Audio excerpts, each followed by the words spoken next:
Let's see if we can get this show off the ground. I will play some music, hopefully. Royalty-free music, so I don't get into any trouble as usual. And then here we are. Right. Okay, so we've been dealing with some. Let's see if my audio is properly set up. I'll probably make this a little higher. This. Right. Okay. So let's see if we can get this show off the ground. I probably need to reload this setting and get started. So in this stream I will be working on some software as a service, and I will be dealing with some ReactJS features. Right. Okay, so hopefully you guys can see my screen properly and all is good. Let's see if we can get this show off the ground. And if you just joined the stream, don't be shy, say hi in chat. I always appreciate to see that. Anyway, here we go. Let me just clear out some of the things that I was working on earlier. This is actually some code that I will be using. And what else? What is this? This is my first API, right? So this is some code that I am trying out. So I will not be using that one, and actually I won't be using the other one either. So I can shut all of this down. And what I want to do is to, with this, I was doing some Ruby exercises with my students, and there's no need to get into that. And so I'm gonna cd into projects, Pranzo, and this is a software as a service application that aims to provide functionality for restaurants to manage their vouchers, prepaid lunch cards, and so on. So that is our goal. So let's just do yarn to make sure that we have the latest developments, the latest packages installed. We should be good on that. It's a little big actually. Can I make this a little smaller? Like this? Hopefully you guys still see what I'm doing.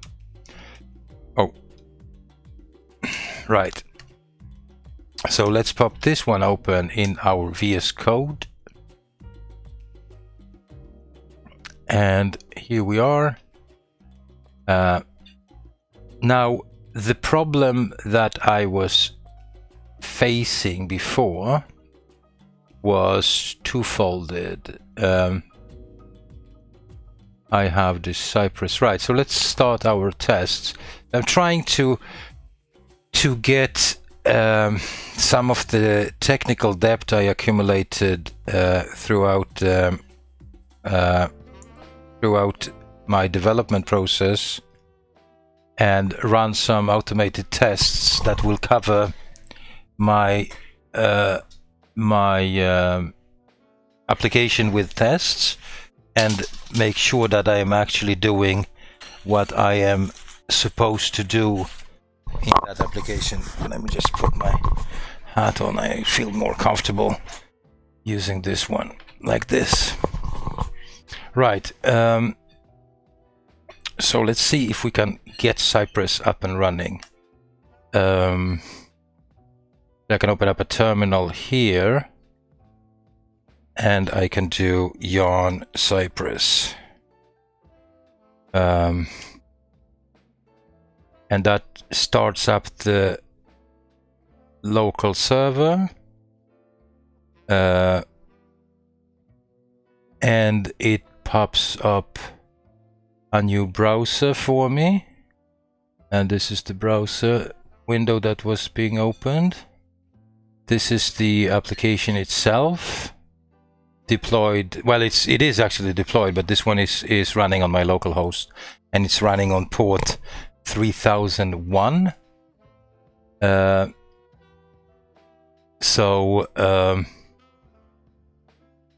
We are good to go with that, and we have 2 small tests written. I'm going to run through them, and then we can take a look what it is I want to do here. Right. So as you can clearly see, you know, things are just running through, and being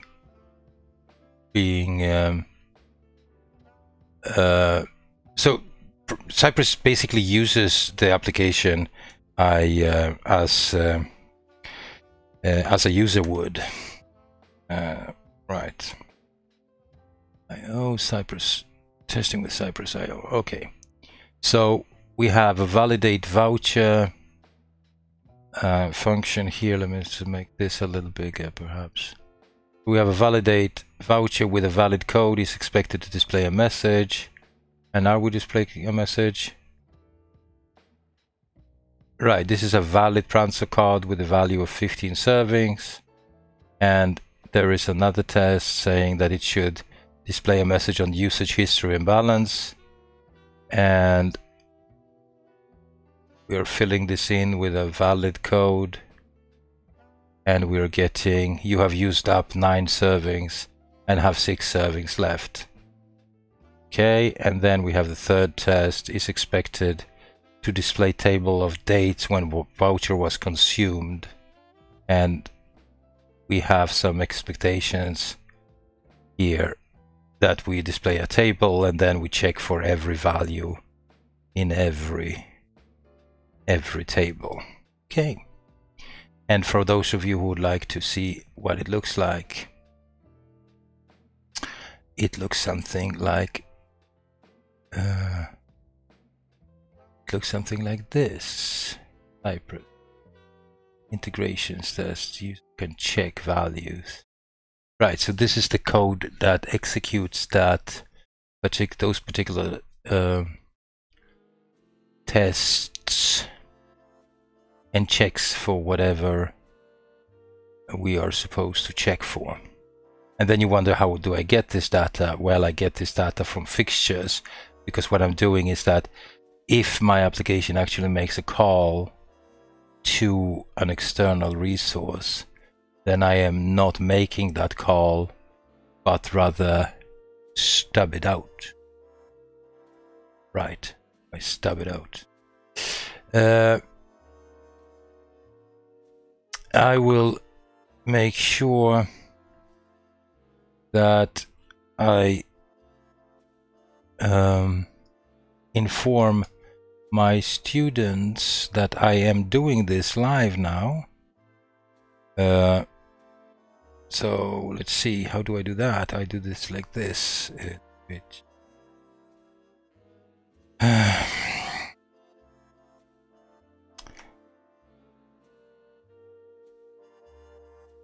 Right. To my channel. Go. And then we go to our Slack.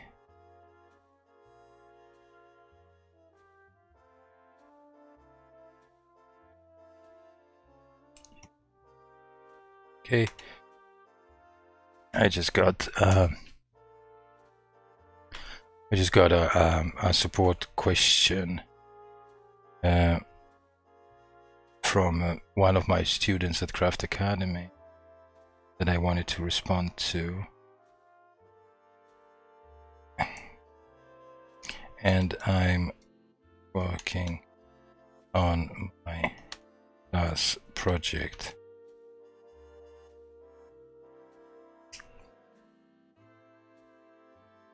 Right. There we go. And I will just make sure to post this in my other Slack channel, so that a few colleagues of mine gets this notification. Let's see if we just go to general, then can I copy text? Right, I can copy text, and then I just go to Agile Ventures to general, and then I say paste, then I just say here. No, we can't use here. Right, there we go. Okay, so let's see. I probably need to get rid of some text here. Edit message. It's gonna go on. Oh, come on. Message. Well, anyway. All right, here we go. So my problem was that if we go to the application that is deployed, or is not deployed, this is my local host, and I click on, let's switch to English, so I have this translated, and if I switch to English, and here down below I made a link that leads to that, or pops this model open about validating a Pranzo code, and if I say I'm done, then I can't click it again. Understand? So this is a bit of a problem for me. I need this to be toggleable. Now if I reload this, then first of all this pops up immediately, and if I now click on it, it's still not doing the right thing. If I am on the root path and I click on this once, then it pops up. So this is a problem, and I need to fix that problem one way or another. So the instinct, you know, if you're new at this, is just to jump right into the code and code away and get this fixed. In my workflow, the quote-unquote proper way to do this is to write a test case for this kind of behavior, especially if you notice this or identify this as a bug. Then I would say it's definitely important, of utter importance, that you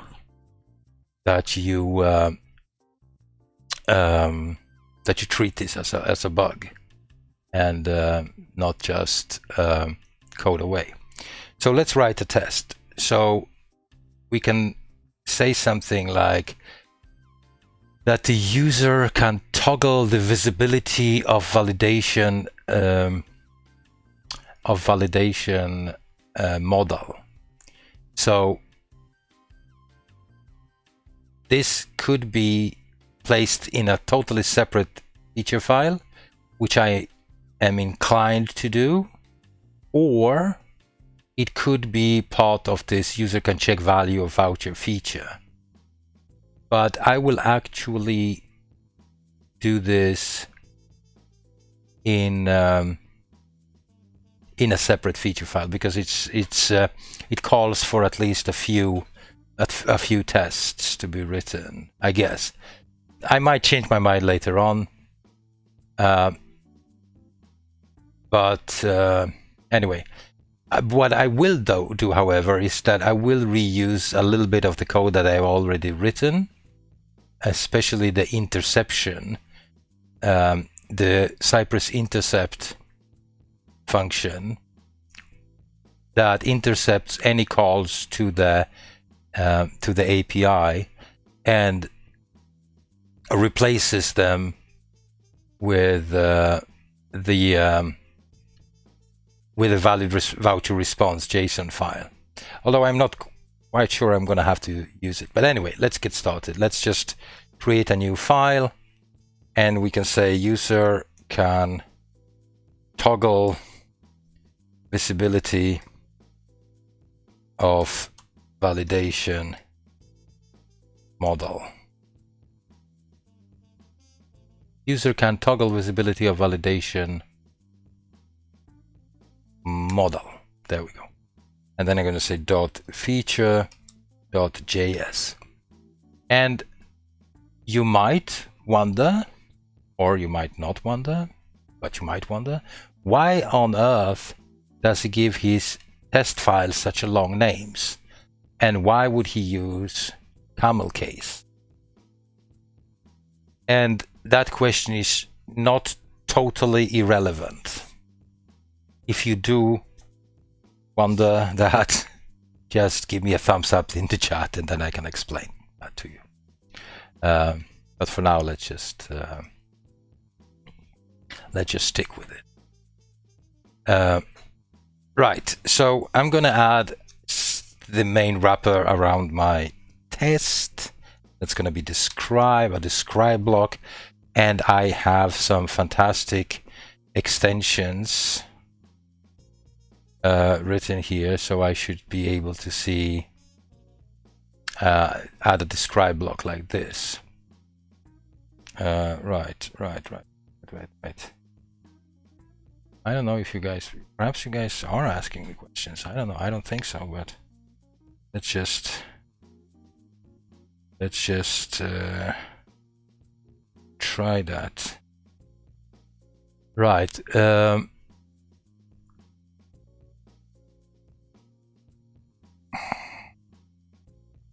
Oh. Right.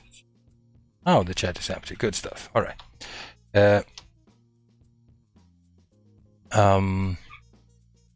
So we have a describe block. So here we can say user, or so the visibility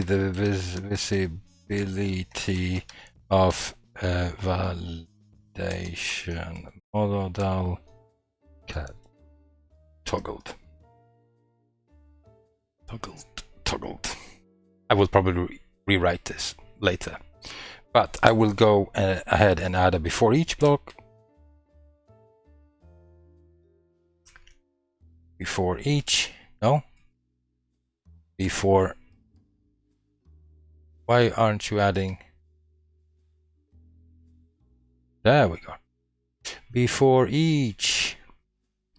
What is before each description? What is that? Yeah. Oh, okay. So, right. Oh, okay. So before each usually doesn't have a description. It's just a callback, but you can add an optional description here if you want. But I just want to go and visit the site. COI visit, and I'm just gonna visit the thing. Right, which is exactly what we're doing here. And then we can just click on this validate card thing. This is the behavior. I could potentially just go ahead and visit this path directly, which is called validate, but I want to mimic the behavior of a user. So that's what I'm gonna do for now.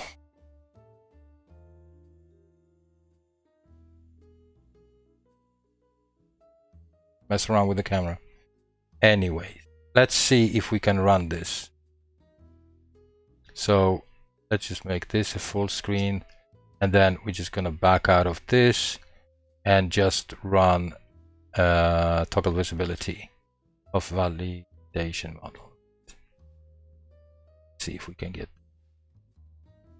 no tests. Right, because there are no tests. So the before each is not a test. I need to add an it block here. So now we should be able to run this. Right, so we see this now. Okay, that's the first thing that we want our test runner to do, is to actually navigate to the page. And I'm taking a little bit of baby steps here, but I am not in a hurry. If you guys are in a hurry, then you are in a hurry. I am not in a hurry. And then, so what I'm gonna say, I'm gonna actually add another describe block. Clicking, we could be targeted by clicking out, no, the I'm done. I'm done button, and that would mean that right, no, here, right, and that would, we're just going to place this guy inside, and we will say is expected to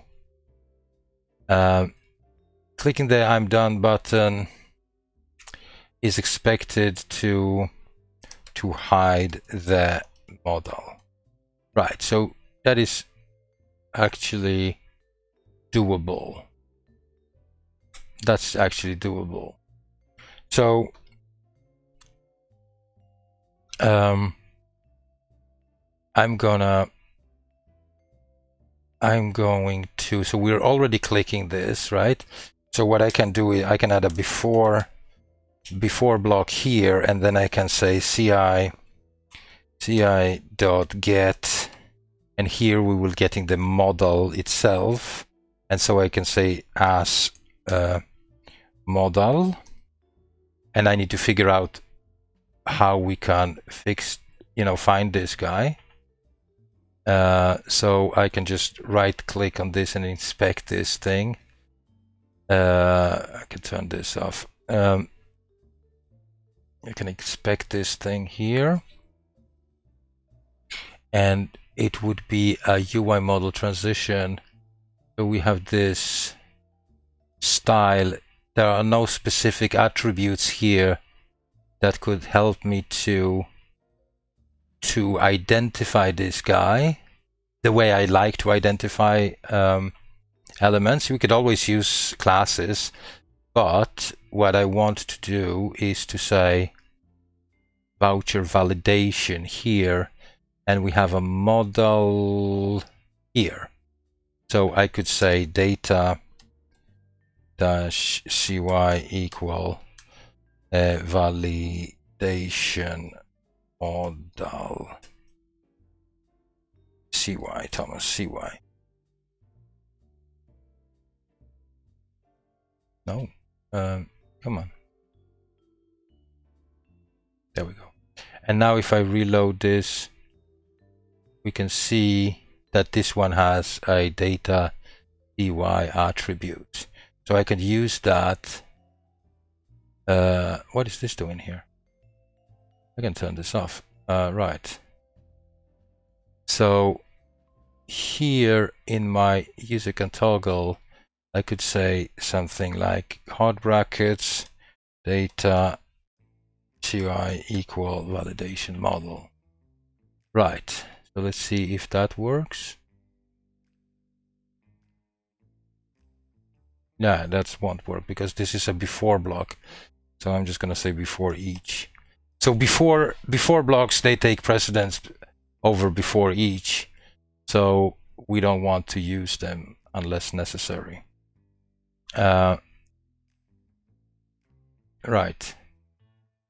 So here we are. Right. So now I could say cy dot get and then at model, because I saved it in a variable, and then I say should, and then I think I can do b.visible. Be visible. Okay. So that is passing. It is visible. Good. Then I want to find with the button I'm done. So let's just inspect this button to see if we can find it's a button class icon secondary right. So we're gonna have to find a way to identify this one, and we have these buttons. I'm done here, so I'm just gonna give this one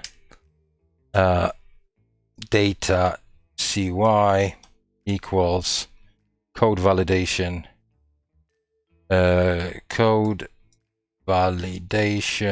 dismiss. Yeah, I think it's spelled like this. Not sure. And the reason why I'm giving it this particular name is because we, as you can clearly see yesterday or the other day, 2 days ago, when I was writing a code for actually submitting this form, I gave this one another identifier that was called validation submit. So dismiss is okay. You could say close, but let's say dismiss. And so here I can say, I can do before each, so I can say ci get, again, with hard brackets, data-cy equals code validation dismiss as dismiss button. So we can say cy get dismiss button, and then we just click on it, right? And then we can just say that cy get model should not be visible. So we say not.be visible. Right. First it is visible, then we click, and then it's not visible. So let's see if we can run this baby.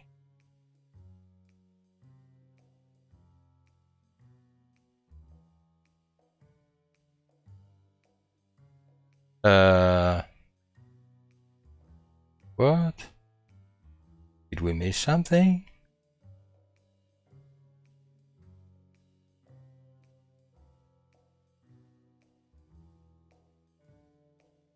You didn't find that.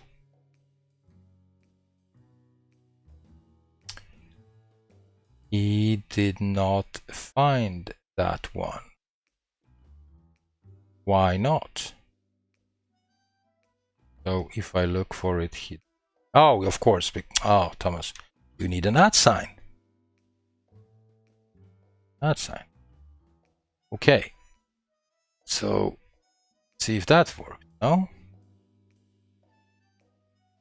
Data validation.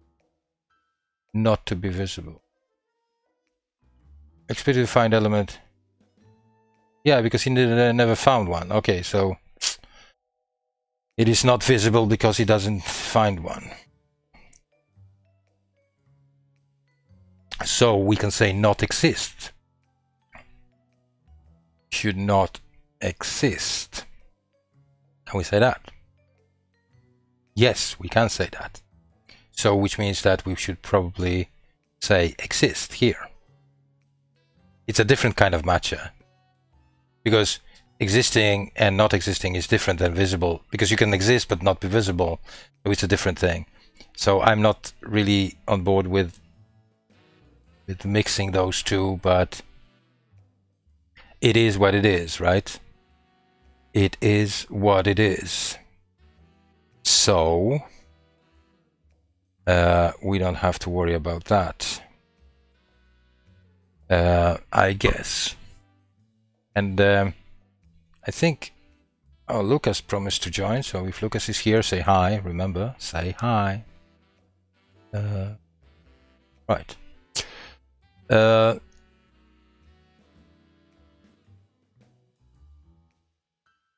Okay, so that is actually okay. But If we now want clicking on done button, so it is expected to hide the model, right? And then, so that's one thing. But here comes the problem then, right? So we can do another describe block.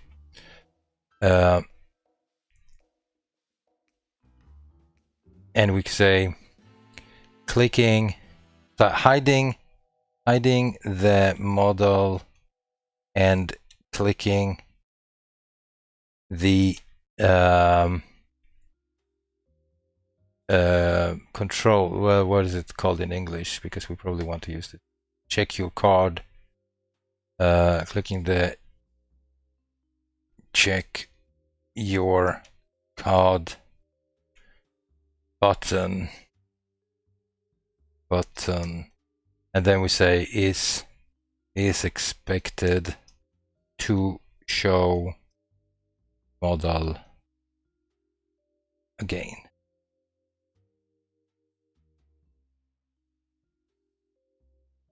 Right, and this is going to be a problem. So we will get a before. Right, so yeah, I probably need to copy this over to this describe block because these will not be available in this one. So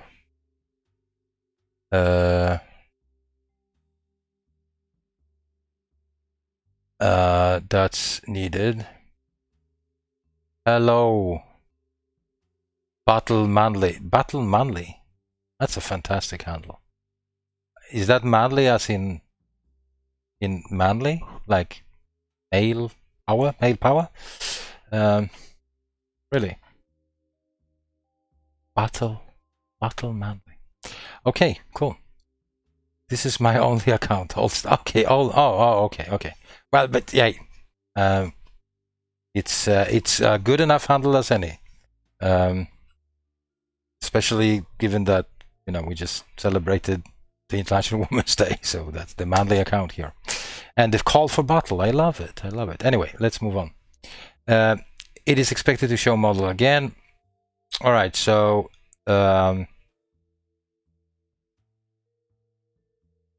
so what we want to do, we probably want to get this check your card. I'm going to inspect this guy, and it has a data CY already. That's great. So we can say CI dot get, and then hard brackets, and then data CY equals this validate card, and then we just say as activate model button. Right, and so we want to say that we want to click this dismiss button once, and then we want to click this activate model button. Now, the problem with Cypress is when you store your user interface elements in variables like this. I don't really understand why I would have to use this @ sign when I call on them, but that's beside the point. The problem is that they are written as strings, so I can't have my completion and my IntelliSense to kick in, and that's a bit of a problem because I'm a notorious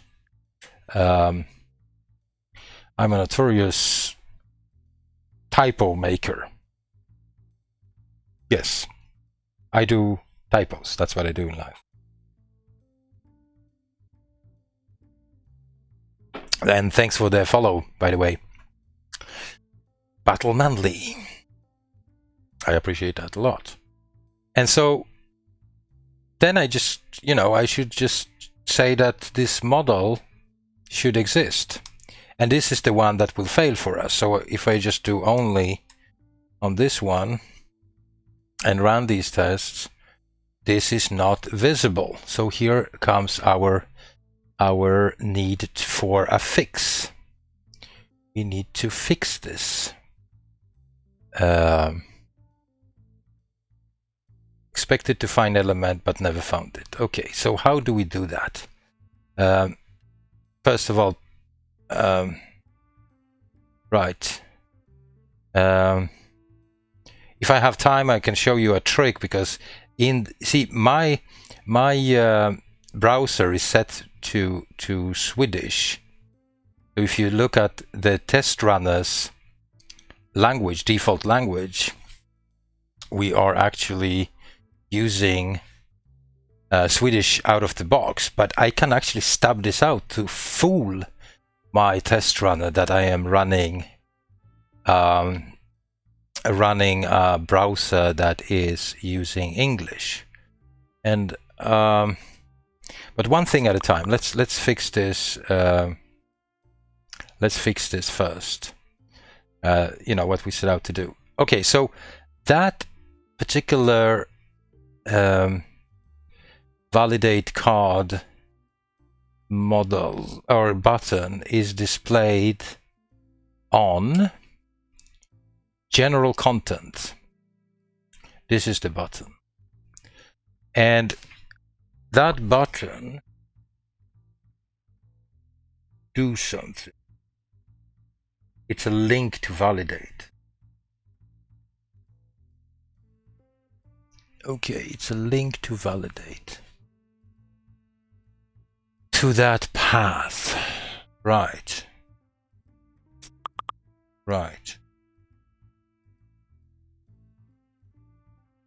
And I use the link because a good friend of mine, Pedro, when he was in a session with us, he thought that was a good idea, and it was at the time. But at this time, when I want to condition this, I do not want to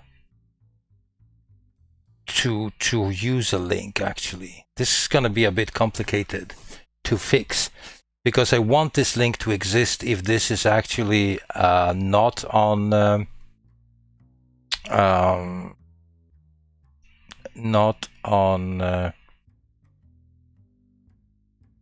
this path. But if it's there, then I don't want to navigate again, but rather just toggle the visibility of this thing. So actually what I'm going to do here is something different. So I think it's called use navigation, right? I think it's use location. Use location. It's location.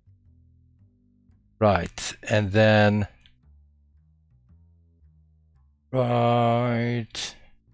const location equals use location, like this. And then here I'm gonna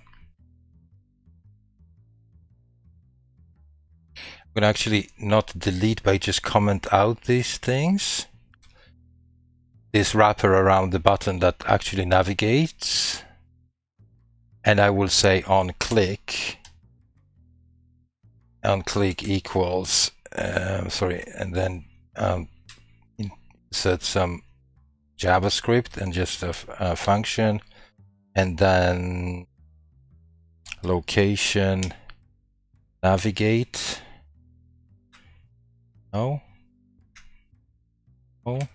Navigate push to push. Then we're gonna have to check the documentation for this. We're gonna have to check the documentations. React router use location. Right, use location hook. Use history.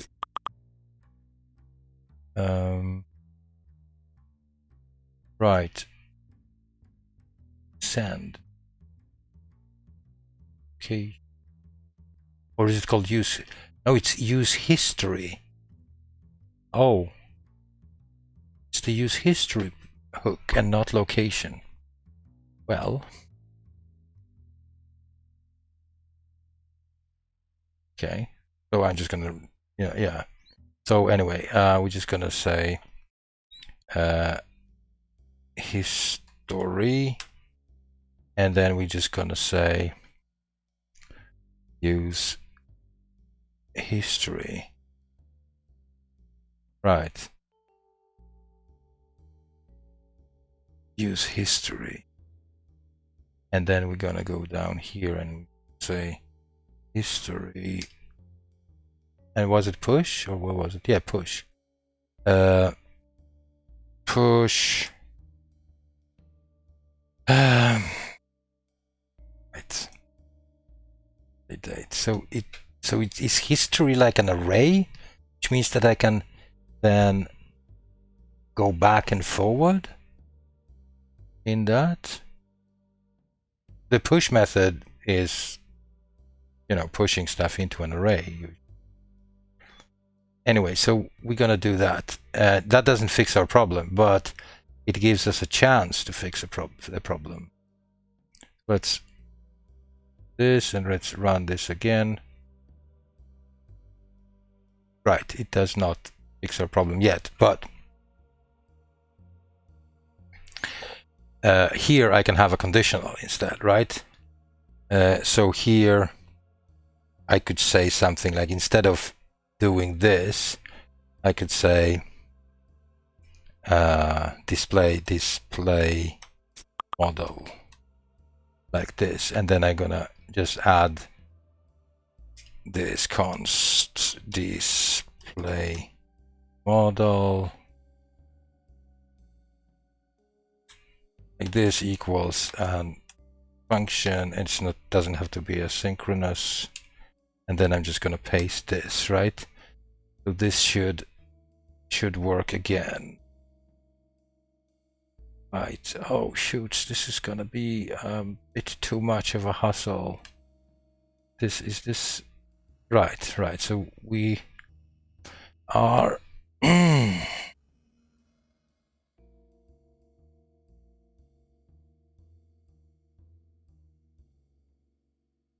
right. Can I push some parameters inside, because that would fix my problem potentially. Let's see, Google Chrome. It's my Google. Where's my documentation?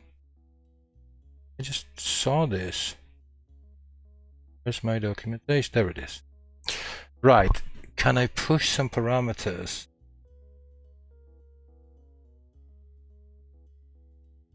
And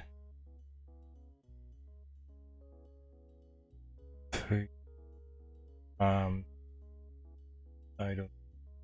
But okay, so I can route path. But I'm an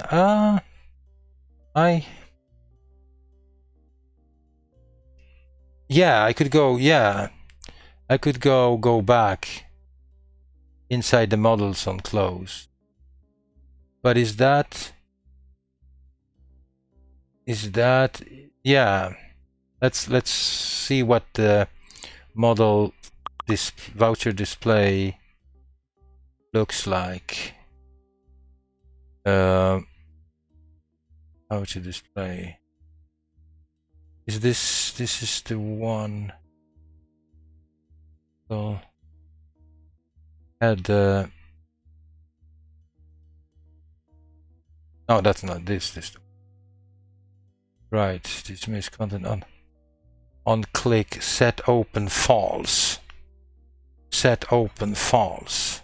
Right, so this opens and closes this. So I can say, yeah, I could extract this. I can extract this, and so I could say close model handler, right, close model handler, and then I would just create one const close model handler like this. Oh, equals.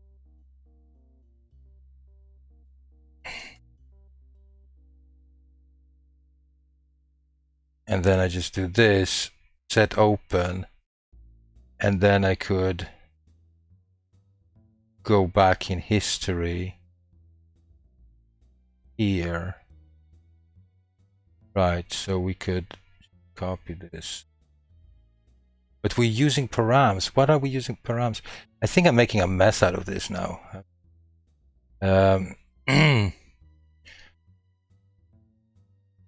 Right, so we don't gonna use this, and we're just gonna say, oh shit. Oh. Right. Right, so we can here const history equals use history. I just made a typo. First of all, const, Jesus, history. Right, and then we could say here set open false, and then history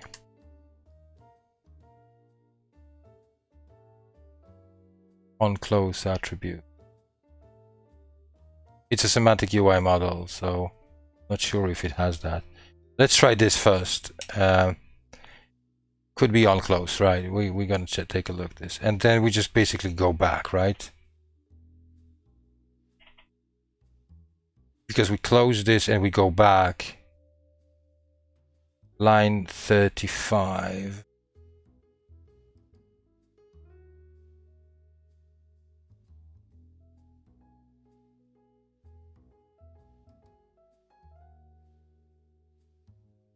Yeah. Yeah. So this is where I need to unopen.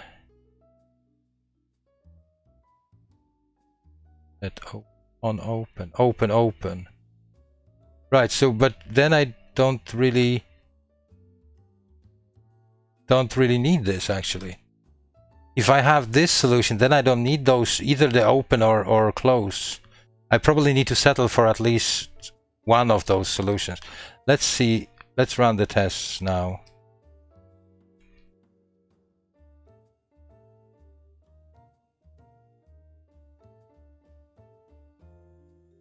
Yeah. Active to exist. Set model active to exist in the... Whoa. What did I do now? I am making a mess. Thomas, you're making... Right, so we activate model. Oh, it is working now. Right, so here we are. We have the model. Then we click this, and then we click this, and so we're all good.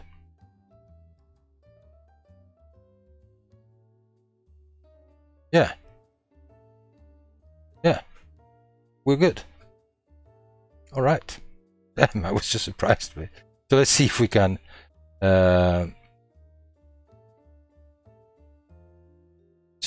get this right. Here it is, right? So we just go to debugger. Yeah. That was before you were asked to do things. Right, so we go to validate, then when I'm done, and then I do this, and then I'm done, and we're good. But we are not good if we go to, look, validate. If we go directly to this one, and then I'm saying I'm done. No, it is good too. I thought that if I navigate directly to the display model thing, and I try to go back in history, then I thought that this might actually not work.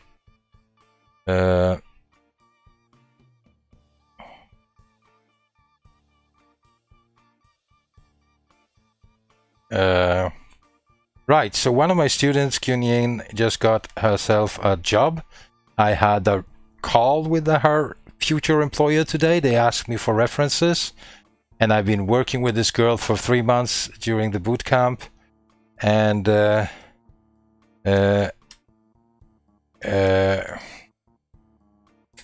and she actually got a job offer today after my call with them. I'm not saying I did something. She did all the heavy lifting and all the hard work. So that's all on her. Congratulations, Kyunyin. I don't know if you're watching this, probably not, but that's really good news for me. Really good news. I'm really happy for her. Okay, anyway, we are good to go on this one. And so let's just see if we can run the entire test suite and see if we go green or if we broke anything somewhere. No, well, come on, stop, run 3 integration tests, right? We want to run the entire thing. Did I do? Yes, Thomas, you are doing only. We're doing only, so you need to remove that. There we go. Right, and we are testing the whole thing. I love watching automated tests.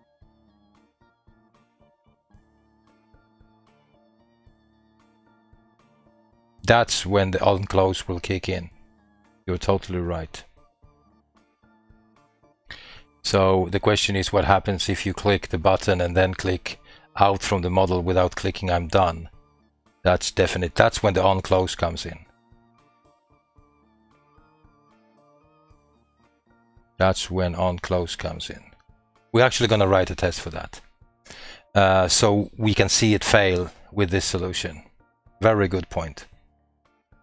You're a smart man there, Łukasz. Battle Manly. You're really smart. Thank you. Thank you.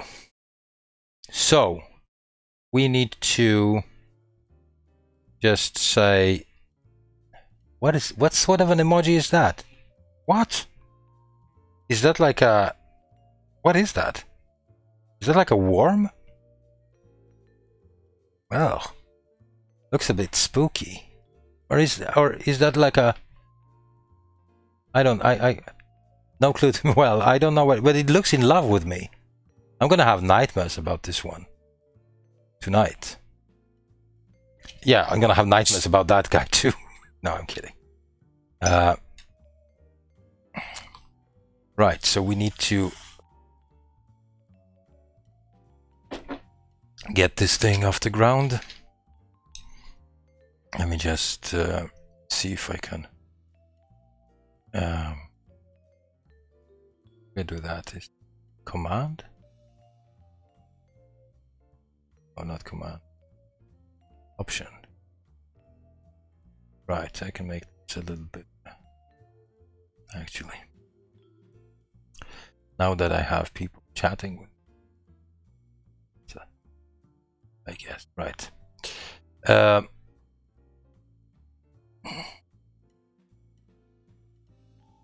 How do I click outside of the yeah, I can click the body somewhere, right?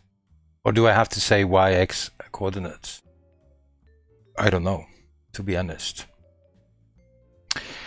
Cypress, click outside model. Why not?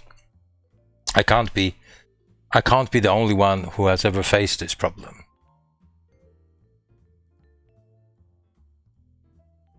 I'm adding a Cypress to my Angular 6 project. Right, I am not, but it closes visit this contains button, pick one to get CDK overlay backdrop. Click -50 force truth. I love it. Click -50 -50. But why would that be? But is that -50 overlay backdrop and container? Click -50 -50. So you click outside of the model. So I could say potentially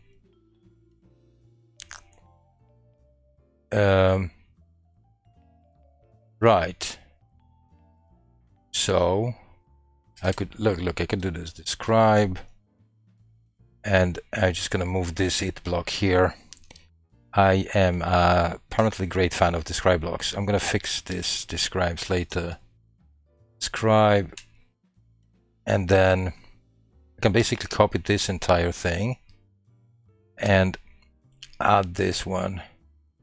Hiding the model by clicking, hiding the model, hiding the model, displaying the model again after, right.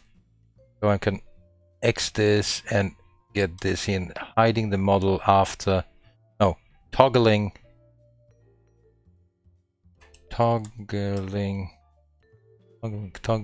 that's how you even spell this, toggling?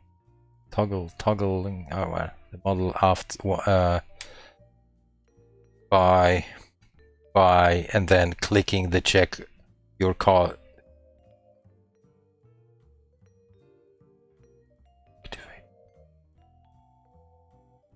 Dismiss, but after the model to after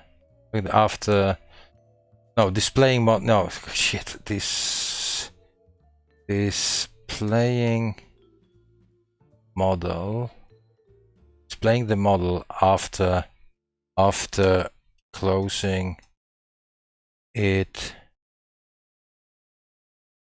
Oh, hello Arcania, hello, thank you very much for dropping by. Very nice to see you here. I'm so inspired by your channel. As I was telling you, I actually signed up for that University of the People, or People's University, after reading your story. So thank you very much for inspiring me. I'm doing a little bit of React programming and testing using CypressIO, and at the moment I'm just struggling with expressing my thoughts in text because it's easier to express my thoughts using code actually. Anyway, after closing it with I'm done button, right? I'm done button, right? And then the second one would be displaying the model after closing it, with displaying the button after closing it by clicking outside the model. Right. So we just basically show model again. Dismiss button, and we not want to do dismiss button, but rather we want to click on the, what was it? It was called model. So we're going to say model, click, and here we're going to say, we're going to use this -50 and see, or -100, let's say -100, and see what it does. Yeah, it is much easier to code than talk sometimes, but let's see.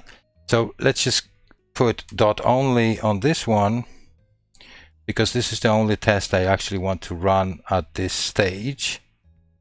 So we're going to click outside of the model, then we're going to click the activate model button, and if that actually happens, then line 40 should evaluate to true and the model should exist. Let's see if that happens. There's no guarantees for anything. Apparently it doesn't. Let's see. Oh, really? Failed because the center of this element is hidden from view. The center of the model is hidden from the view. Really? Fix the problem or use force true. Yes, I'm going to use force true. Why not? So we're just going to say comma force true and see if that helps us. It did not close the thing. Why didn't it close the thing? Because in my actual implementation, it actually closes it. And it doesn't close in test. Okay. Nice and easy, Thomas. Here we go. So we are reloading this. Switch to English because we have non-Swedish speaking people with us. Yeah, Lucas. Click top left. Top left. Thank you, Lucas. I'm gonna try that. So check your card, click outside. It doesn't work. Why doesn't it work? So is that because Oh, Lucas, I just fixed that. Oh, absolutely, Arkan. Thank you for being here. You have a lot of studying to do. So, Lucas, you fooled me into writing this test. And the clicking outside of the model actually doesn't do anything for us. So I'm going to blame you for this one. I'm going to blame you for those of you who are following this. Lucas is a student of mine, and he just tricked me. No, he didn't trick me. It's not that. It's because I turned off this close. I think that's what it is. So I can just set, instead of set open, I could just say close. I think it's this model handler. No, because that's going to be, I can't use this one either. No, I can't use that. No. So it is your fault, Lucas. It is you. It is you. It's not me. It is me. Because I wrote the damn thing, right? So, but really, I was, let's see the deployed version actually. Let's take a look at the deployed version. Because I'm not really sure that we are doing the right thing.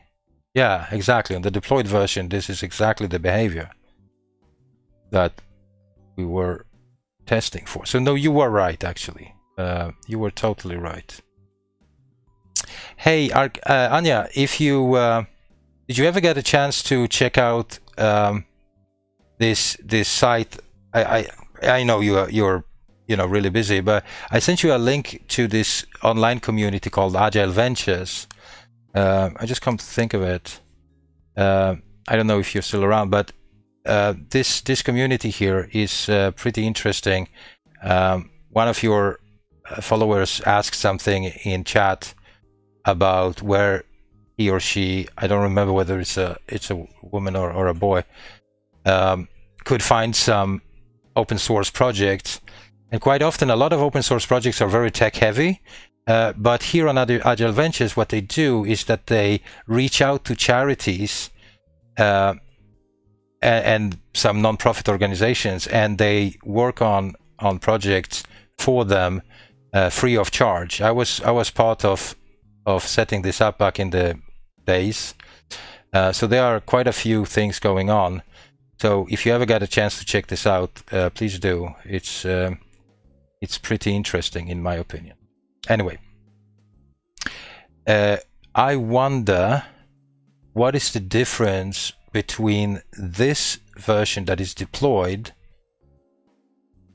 and my version that is localhost that does not behave the same way.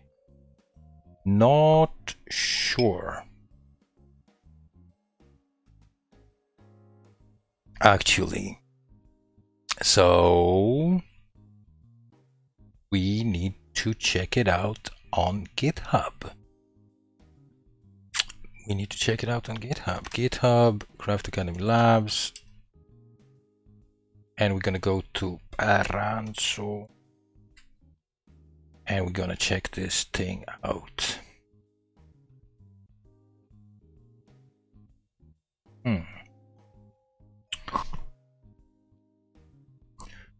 Yes.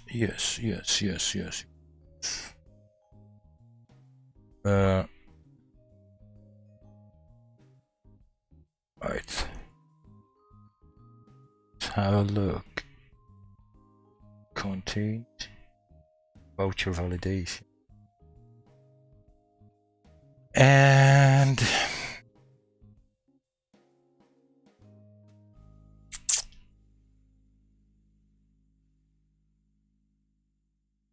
the only doing this,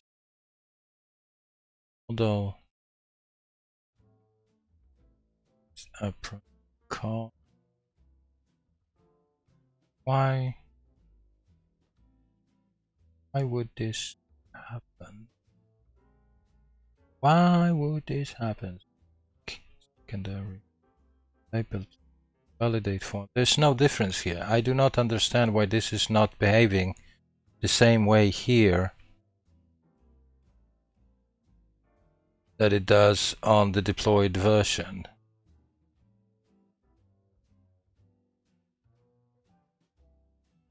There is only one thing to do, and that is to deploy this to a preview on Netlify. Yes, we're gonna deploy this to a preview somehow.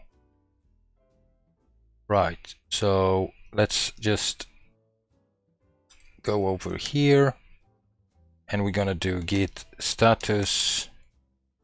Right, and right.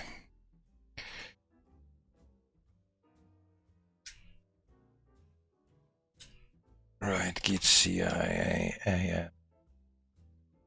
Right, adds test spec for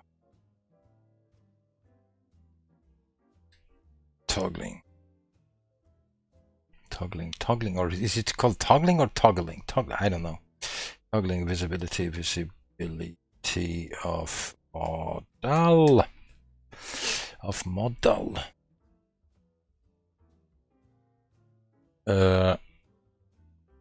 Radio. IT. Okay, so git push origin Cypress.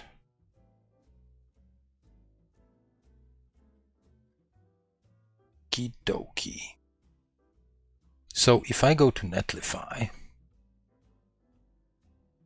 and I, but I am signed up. Right, so Pranzo is building. Oh, it is a preview. How nice. It already set up to deploy previews. Some smart guy must have done that and then forgotten about it. That's me. That's me. I do stuff and then I forget about them.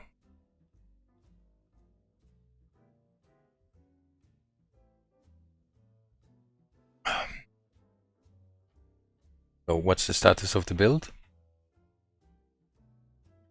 It is building, creating an optimized production build. These logs are so fantastic. And I remember when I was learning to code back in the days, and also later on when you start to use some new frameworks and you know, things like this, and you start to read those logs and you get so intimidated by them, you know, and go like, what is going on here? Like for instance, this thing, like all the warnings, right? I mean, in development, I don't, you know, I do pay attention to warnings, of course, but because it's you don't want them around.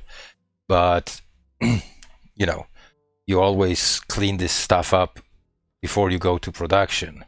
In development, it doesn't really matter. The warnings doesn't really matter.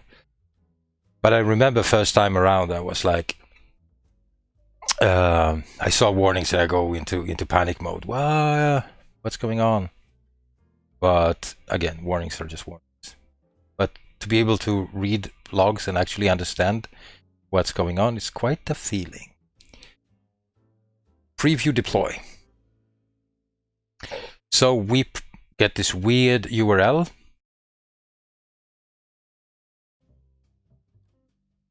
And the functionality is there. So I can toggle language settings. That's great. And then I could check my card. and click. Oh, so that functionality got lost somehow. So you need to click I'm done.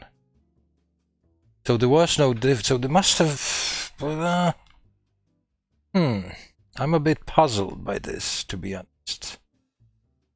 What did I do? Is that only, is that, see, I'm not really sure why this is happening, because the only difference between my code, as far as I'm concerned, is this.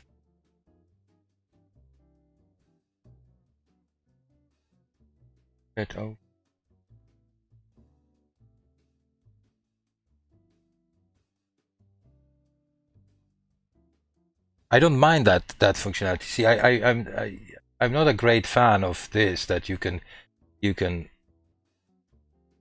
click anywhere and then dismiss this thing. So I'm actually going to leave it as it is and just attribute this to the things that happen sometimes without you knowing exactly why they will happen. It's the worst kind of feeling, in my opinion. But that's exactly what's going to happen here. We're just going to do this. We're just going to go over this code. So we use state, use effect, use selector. We have this button, use history. Let's format my code.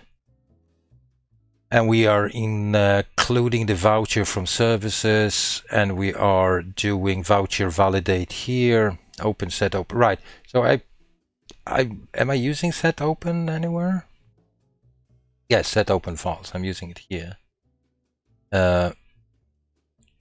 So I don't have any unused stuff. Do I have any warnings? Do I have any warnings on this particular file? Let's see, we are compiling. Code is assigned and in voucher validation JSX on line 15. Voucher validation on line 15. What is that? Const code. Voucher validate.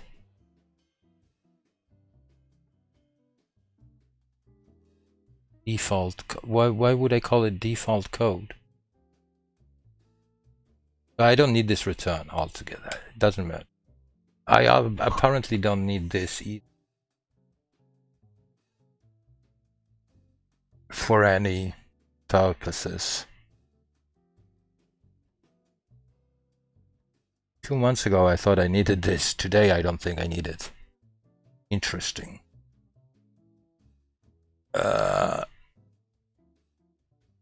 That's interesting. That's why it's so important with clean code, because you go back to the things you've written and you just go nuts to try to understand the younger you.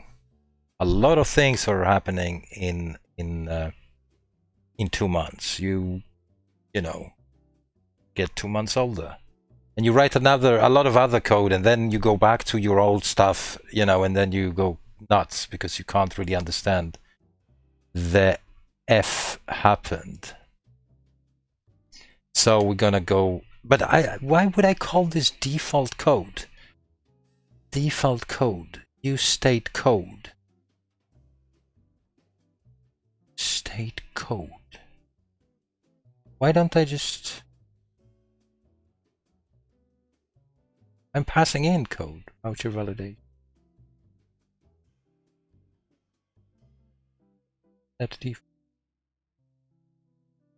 Set default code being. There must have been a plan with all of this, but I just can't remember what it was. I'm using it here on change, set default code. That's the input field. Value. Yeah. Why didn't I just target value? Yeah, that's the value of this particular input field. Right. Validate value. So I'm saving it in state, and then the validate voucher function uses that. We're gonna live with this for now. Definitely. Go used. Okay. Anyway, what else did we have? We did have some compiler warnings. Now that I mentioned warning, React was use effect missing dependency default code, either included or removed the dependency array. Right. So, what default code are we talking? There is if default. Really? So, what if I just validate voucher? So what if I just comment this out and run my tests again?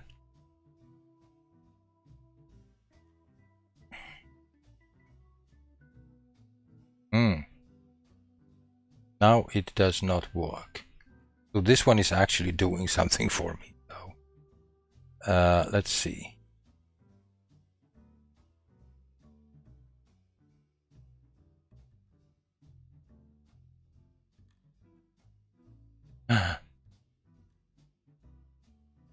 No, it does not.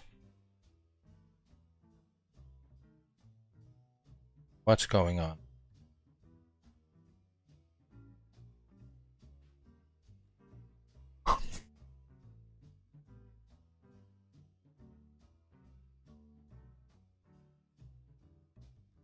Oh yeah, well that's the old Thomas, could you just try to get a grip on yourself?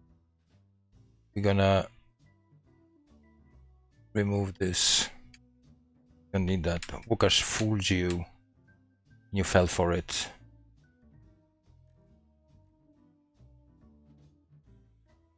And you shouldn't be falling for everything. You shouldn't trust people, Thomas. That's your problem. That's your problem. Right, so everything passed now. Okay, so now let's cut away some code. Let's cut away this this use effect.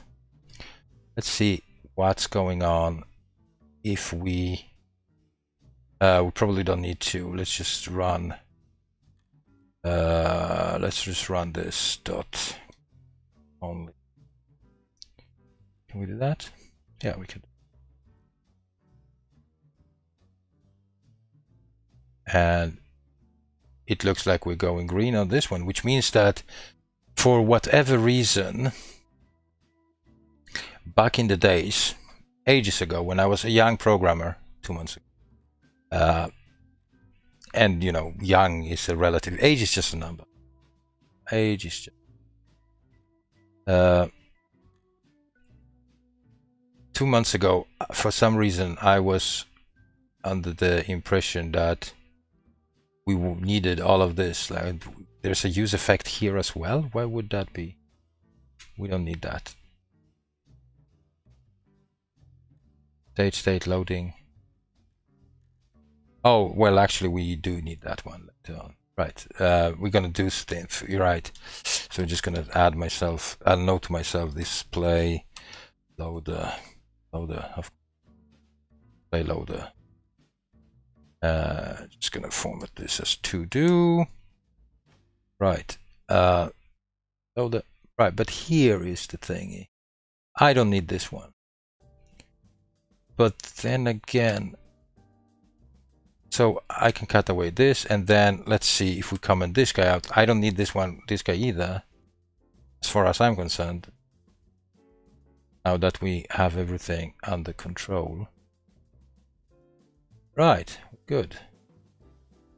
Right, so we can remove this. We need this doesn't look good with no return because we just await this.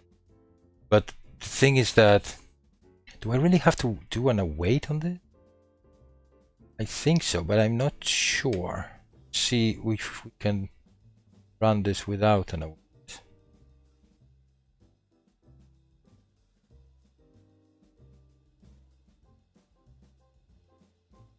Right, that's not the right test to run if you want to see effects of this cutaway. Actually, I am like, I can be in some serious shit at the moment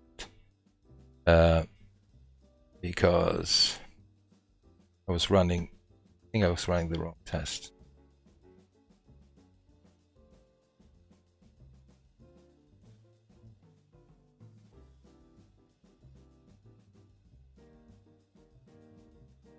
Right. Now this is the one I need to run. And this is passing as well, which is not a bad thing. And we're ending up with some simpler code than we had before, which is also not a bad thing.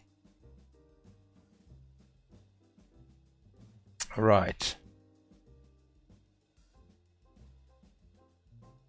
Close model handler. Validate voucher. We don't need the async keyword here. Just format our code. This is actually better. Voucher response to default. Right, so this doesn't, but so I understand again.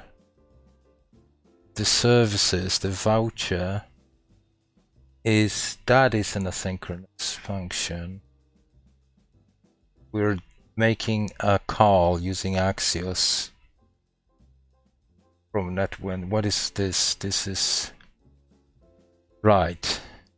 Yeah, these two are interesting, but we are doing some interceptors on our network call, and we're asking it to dispatch stuff to our Redux store, which is a questionable technique in itself, but it's not bad. And this, by the way, this is also questionable. But okay, don't worry about that for now. Let's just head over to this thingy. Make sure that we have a nice little format of all of this. We probably need this use translation, but we're not gonna deal with this for now. This needs to be translated. You can just add a comment. Oh. To do add translation to this string, or to the string for this string. Right. And we also had some other. We can copy this because probably gonna add translations, some other stuff.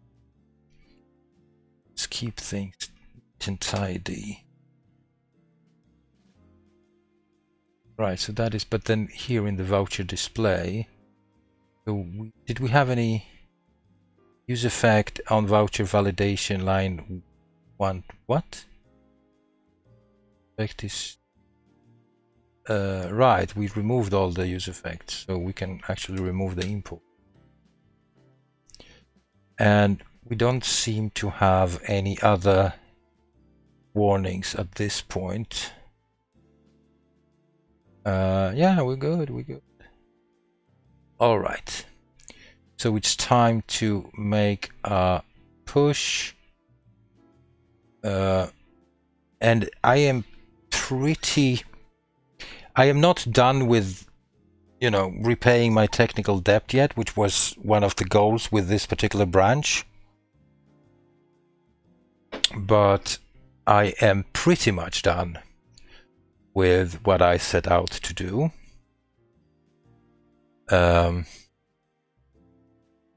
With an invalid code is right. So let me just run the entire thing once again so I don't mess up anything. So I'm just going to remove this dot only. It's a nice little technique. If you ever use Cypress, if you're curious about Cypress, just let me know. I love to talk about this framework because I love it. And there are many techniques for what you can do and how you can write automated tests that really bring a lot of things in terms of stability and so on to your development process. I mean, a lot of these things that I'm doing here, if I didn't have automated tests, I would have to spin up the server, click around like crazy to make sure that the right appropriate messages are being displayed and so on. And now I don't have to do that. Where's my terminal? Right, so git status. Right, let's just see, what did I do here? So I did some cleaning, identified some stuff that I needed to do, simplified some code. Yeah, we're all good. Right. So git CI commit, that's my shorthand for commit, and then I am refactors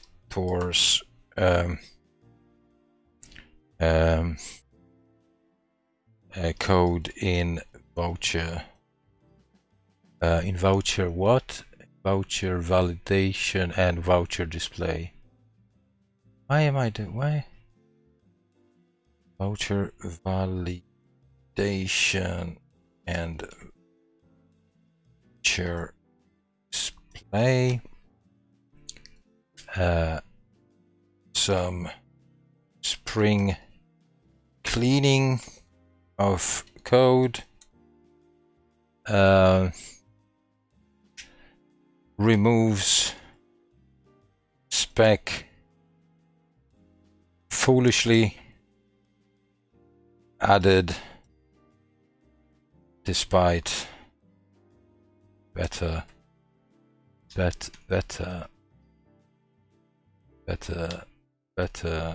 knowledge. And then I can do this zap thing, which will bring a zap, or can I say, I'm going to say fire again. I think fire is okay. I used it before. Added spec push, added spec, but not. All right. So git push origin Cypress, and now we can just head over to our GitHub repos and check out the Cypress branch. Right, and my last commits. And there's a fire burning. I love it. Git emojis. Haven't used them ever.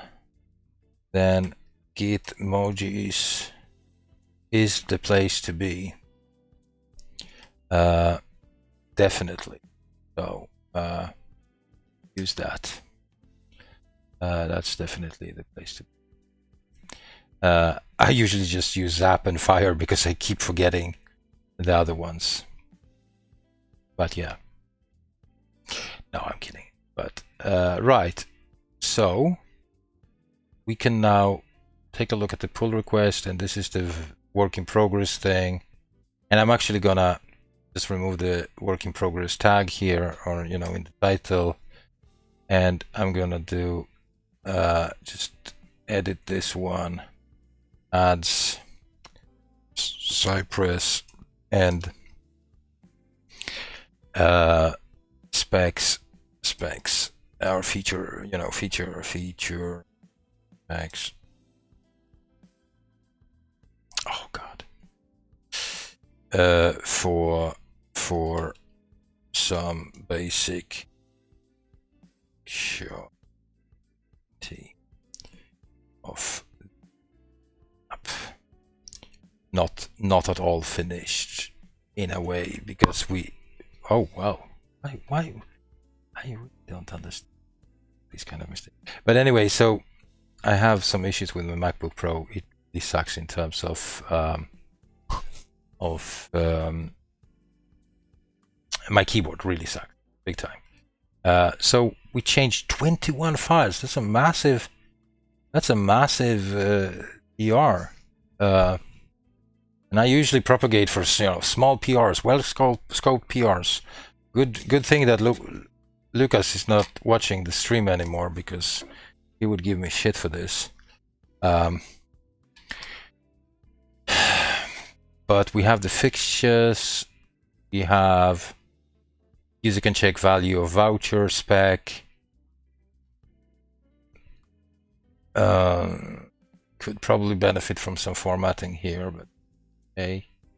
And then we have this toggling. Yeah, exactly. That was what I wanted to do. I wanted to show you how we can fool Cypress to think that it is using different languages. I mean, languages that we actually have installed. I have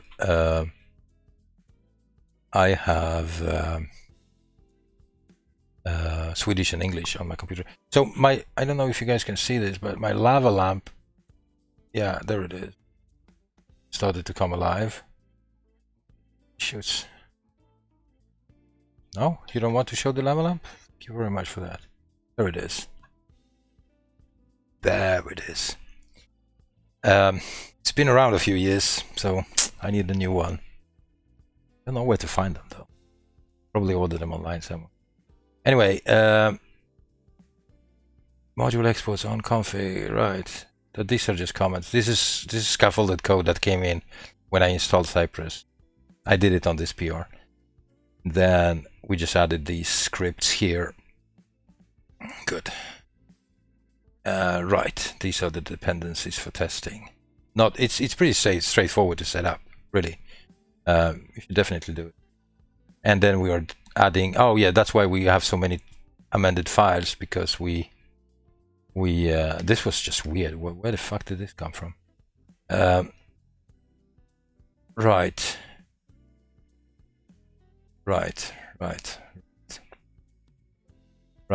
Add translation for the train. Right. Okay. So I know that I at some point did a stub.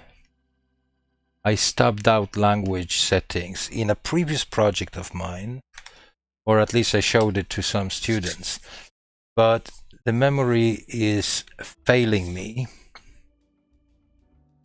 So we need to do a search among our open sourced repositories, and I think I could search for stub and language, stub, not srub, stub language, and there is some code here. Webmock, not, that's backend, stub, Rails helper, stub languages. Looky. Fake news client. On before load. On before load.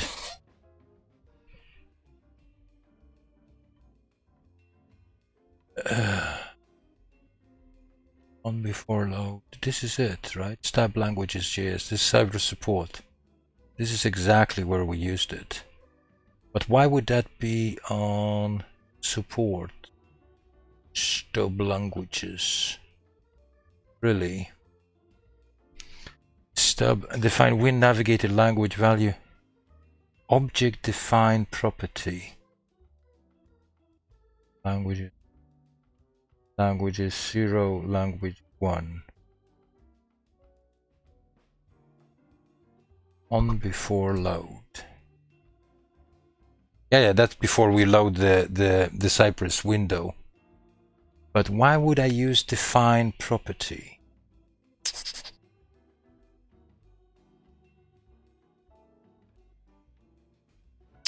I don't really remember.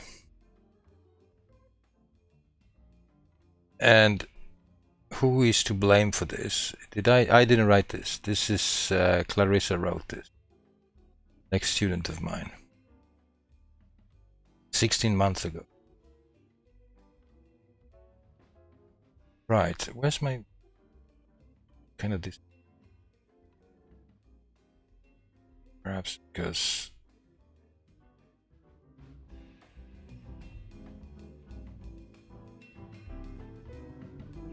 so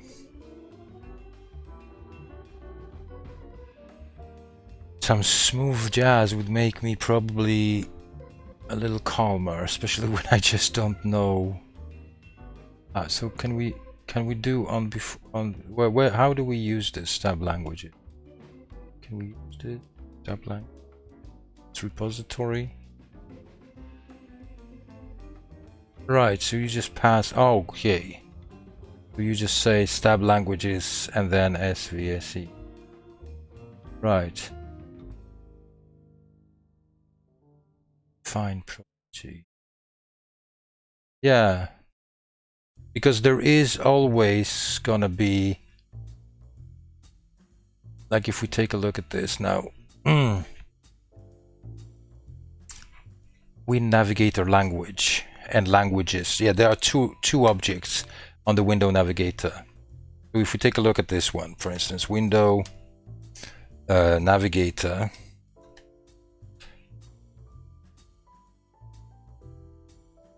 Yeah, window navigator and then languages.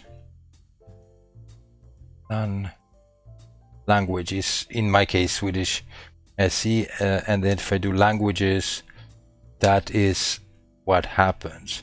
But I don't necessarily think that we need to define the property. Why wouldn't I use just stub? So we can use on before load. Just so we know, so let's go to Cypress, on before load, visit, and then we have on before load, called before your page has loaded all of its sources. So there's called once your page has fired its load event. Okay, on load. Okay, so this is what we do when the page is fully loaded, and on before load is what will be triggered, what will be performed before we load. So let's just, do we have some examples? On before load. So you just pass in an object, of course, on before load, content window. Right, so I can do not validate voucher, but switch language. Let's work on this one. So then we just do this, and then we say on before load, and just a block here, right? And can I do console log? Or warn? Can I say console warn? But that's before we load, so that's, you can't see this. I don't think we can see this. Before load. I don't think we're gonna be able to see that actually. Right, so my console. Oh.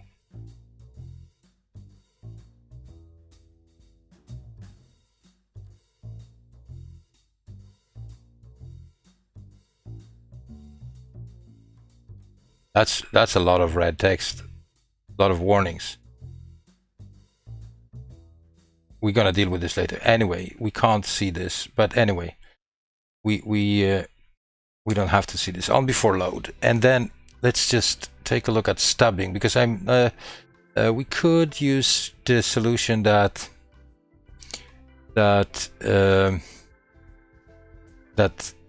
Clarissa and her team wrote, but I am not convinced that this is the best thing. So what if we just take a look at stub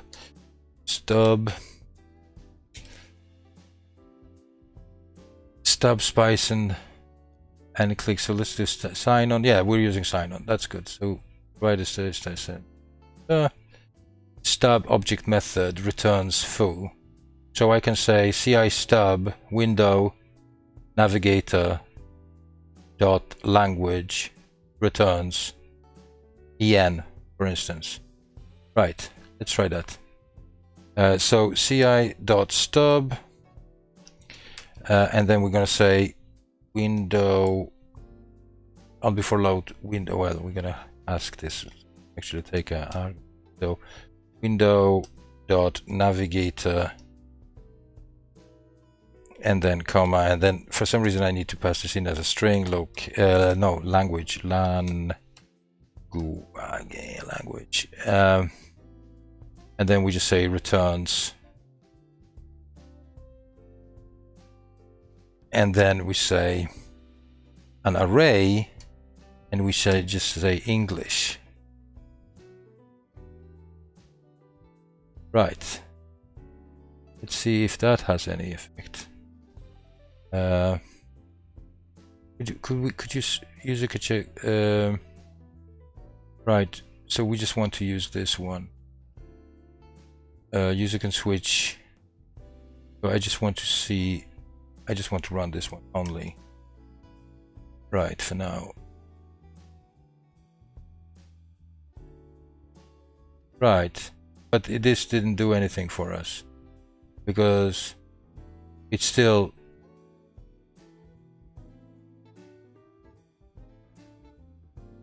the it still opens up in Swedish, so that didn't do anything for us. So it was a bummer. Anyway, window navigator language ENUSEN, and language is saying SV.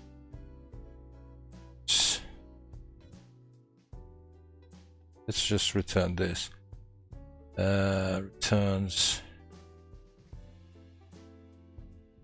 Could that do anything for us?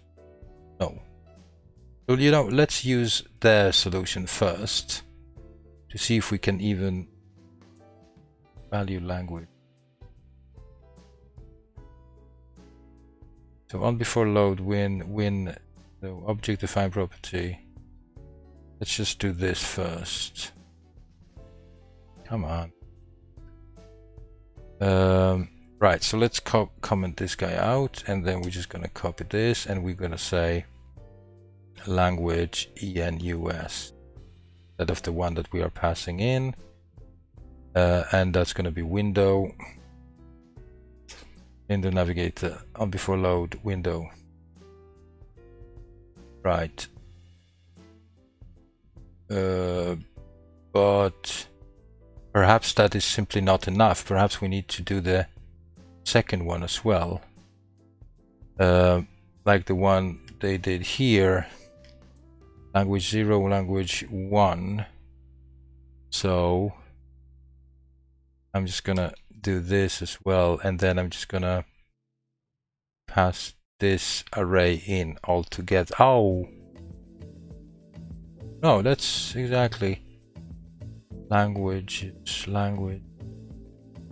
Oh, I was doing this wrong. This is not an array, it should be a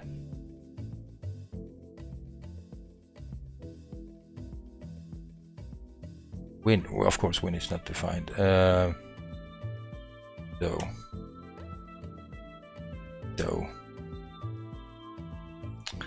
right. I want this to fail. I want this to be English from start and not Swedish.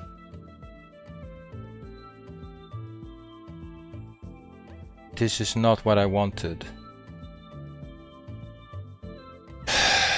This is not what I wanted.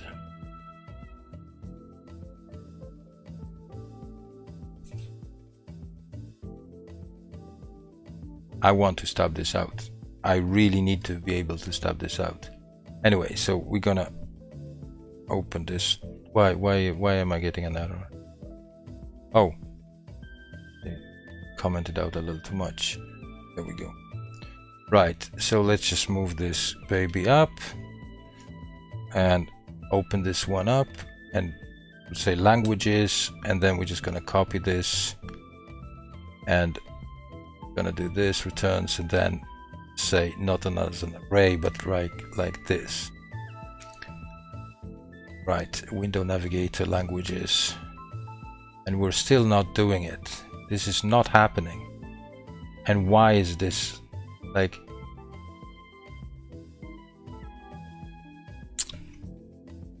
we need to revert to documentation. We need to figure this out. Object narrative with arguments passed. Objects. Clock and control. Oh, that's not assertion. That's not it. Integration. By stub examples. Can we see some examples? Right. Spy, not stub.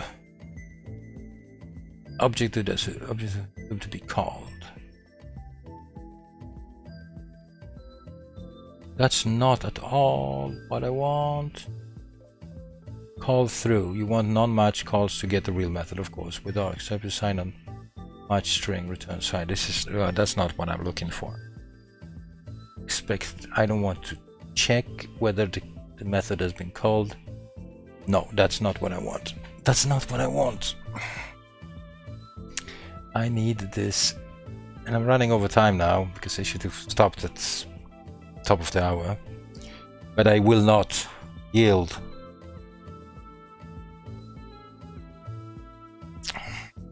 I will not yield. I will. I do know. Let me check. What I have something on my own.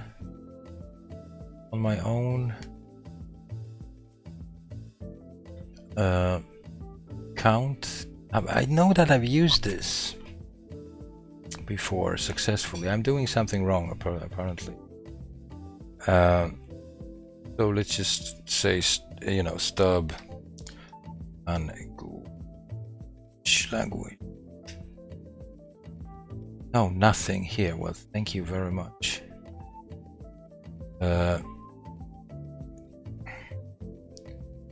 So cool, not cool, cool. We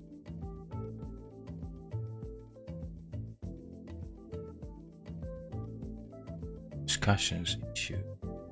I see the application in a different.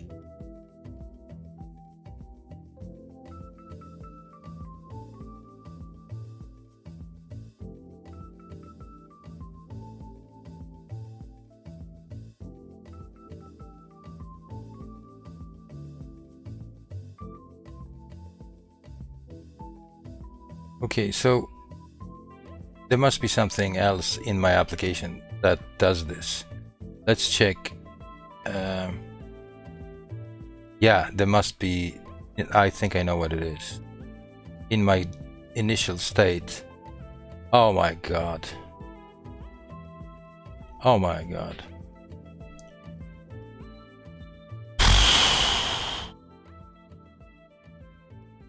Damn it. So oh gosh.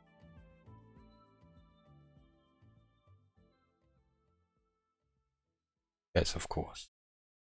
The whole thing was just unnecessary for me to do. Damn it. Damn it. They were, oh gosh, they were, I just set this in the initial state. What a mess. What a mess. What a mess. I'm fetching the language setting from my Redux state, and I had a default state set to Swedish, and that's about it. Right.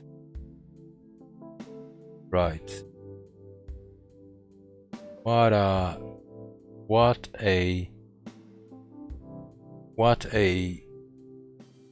a waste of time. What a waste of time. Right. So there's only one thing to do, and that is to acknowledge that I messed up and that it was just a big Damn waste of time. I have no clue what to. So can we? Okay, so can we say onload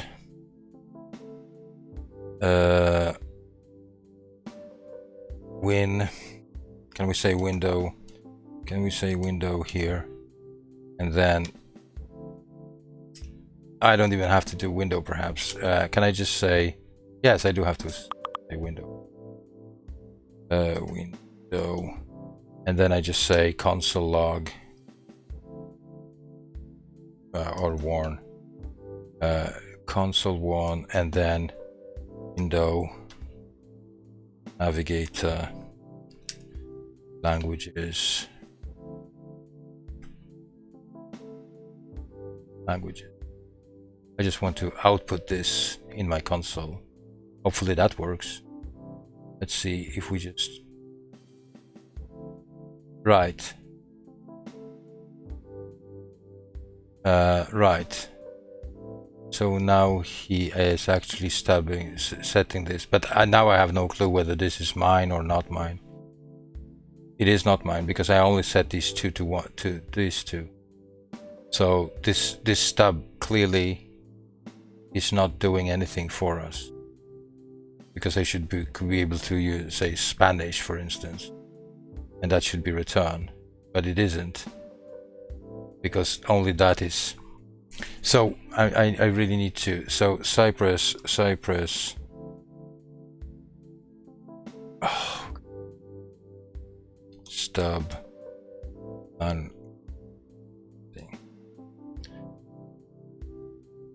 setting the browser language in Cypress. Okay. On before browser launch. On before load. Cannot decide to read only the language of object navigation window. Define. Oh.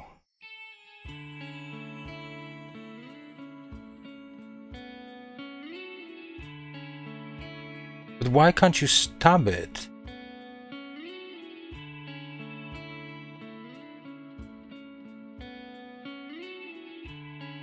So this means that all of this is unnecessary. Things that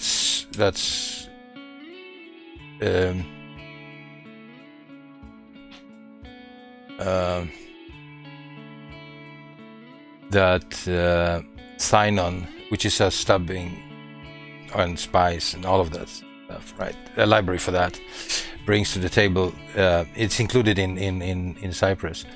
It's not working, and so, but apparently this is not working either. No.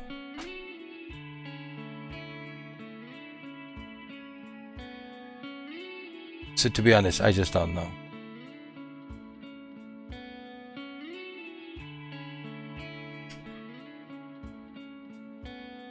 Now it says Klingon.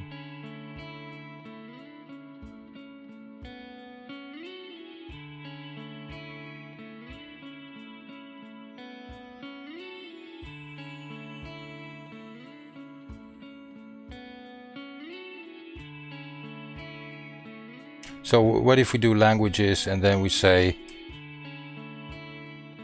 like Spanish, and now he says Swedish and he doesn't say Spanish?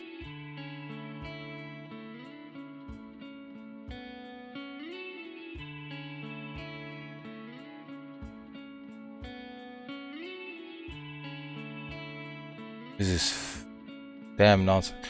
Oh gosh. We're gonna stop that for now because this is a bit of a mystery to me. So we're just gonna do is it, and all of this will just get lost, and I'm just gonna do git stash and forget about the whole thing. Bye, sayonara. No, I'm not interested. Let's just run through the whole thing. We're going green across the board. There's nothing to push. I'm all done. I'm just gonna go ahead and merge this little. Where am I? There. No. I forgot where I was. I'm just gonna make sure to merge this this pull request. This is a solo project, so I can do this. I can merge my own code if I want. So I'm all good. To be honest, Cypress 5 days ago. There we go. Right, merge pull request, confirm merge, all good, and this will be deployed to our site using Netlify. So I guess I have Netlify here somewhere, but let's just pop this open here. Log in, and this one is building. And if you guys are interested in checking this out or helping out on building this project, you're more than welcome to contact me, and I can let you in on this thing. I would definitely appreciate some help, or just a second set of eyes to keep me straight, to keep me from making silly mistakes and writing spaghetti code that I can't decipher once I'm done.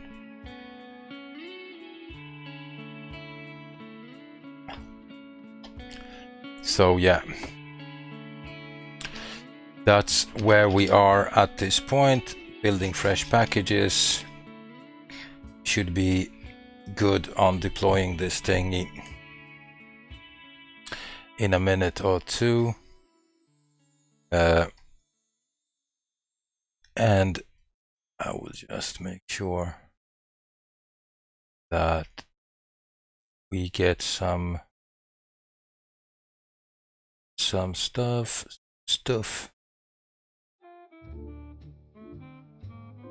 Lloyd, are we live? Are we live? Creating an optimized production build.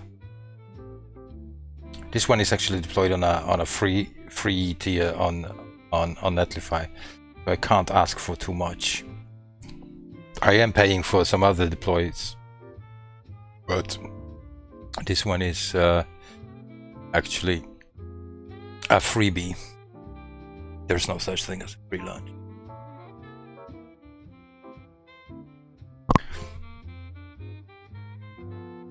Right.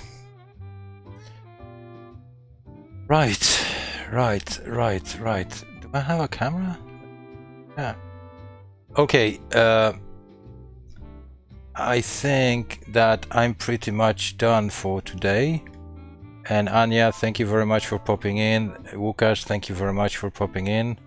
I appreciate it a lot. And if there's anything I can do for you guys, let me know.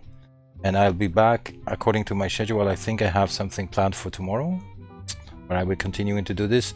I do this kind of things. I code a little bit on any projects that I'm currently, passionate about, and other times I am doing some work. I do teach some classes in coding, so I sometimes sit down and write course documentation. Currently, I'm working on a Node.js or building APIs with Node.js. That's one of the projects that I'm doing, and so you can always pop in and see that, see me working away. But let's see if we can just go to pranzo.se. Here we are. This is the deployed site, and you can see check your code. And I know that my backend server is actually asleep, and I should be too soon. So it will take a few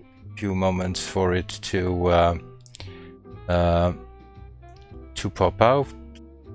But if you want to check out this project live, here is the link. You can go on and take a look at that. And here we can see that the server finally woke up and returned a check, right? So now I'm going to click here outside of the box. Nothing happens. I'm going to say I'm done. And then I'm going to click this and this pops out again. And that's not bad. Although we should probably reload this whole thing and not display the previous transactions. See? There's always something. There is always something that can be done. Anyway, it does it for me. Thank you very much for tuning in. I see you guys when I see you. Stay safe, stay healthy. Bye.